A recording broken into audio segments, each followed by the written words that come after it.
Je suis ici aujourd'hui dans la Sarthe parce que la FTQMA m'a invité pour expliquer un peu notre système pour les sursemis de prairies. Aujourd'hui, les agriculteurs, les éleveurs cherchent à être le plus autonome possible. Alors avec ce système, on peut rajouter des graines dans une prairie existante sans la casser, ni chimiquement ni mécaniquement.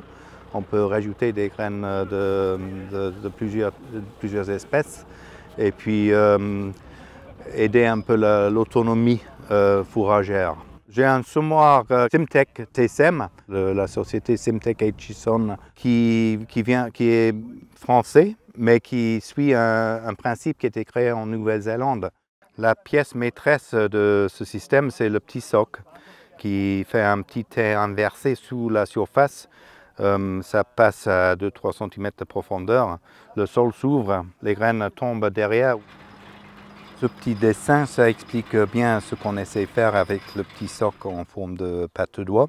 On crée cette petite mini-serre en forme de tais inversé avec la terre fine créée par la vibration du soc.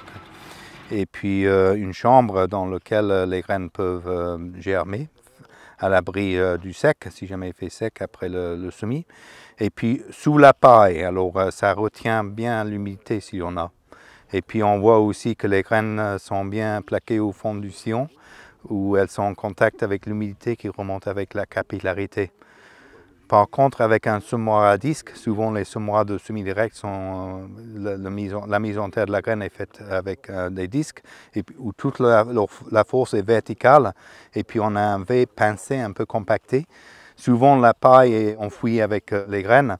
Et puis, on a un environnement qui est beaucoup moins favorable pour la réussite que l'autre.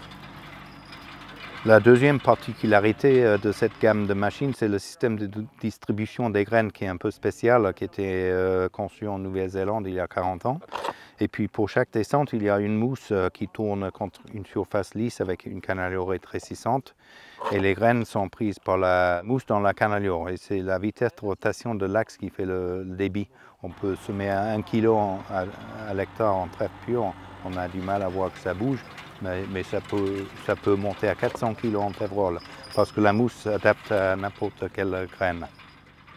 Le sursemis d'une prairie existante est peut-être le chantier le plus difficile à réussir en semi-direct. La bonne période pour un sursemis de prairie existante, c'est fin août, septembre, début octobre, parce que la prairie existante pousse moins forte à cette époque-là. Et puis, il y a moins de concurrence à cause de ça. Les nuits deviennent plus longues. Alors, l'humidité, s'il en manque, ça reste un peu plus longtemps. Oh bah là faut qu'il tombe de l'eau quand même. Ah bah oui, mais il a presque pas de terre sur le dos. Ah non il a pas beaucoup de terre. Ah bah non il a pas de terre sur le dos, il va. Ah non, l'eau elle va.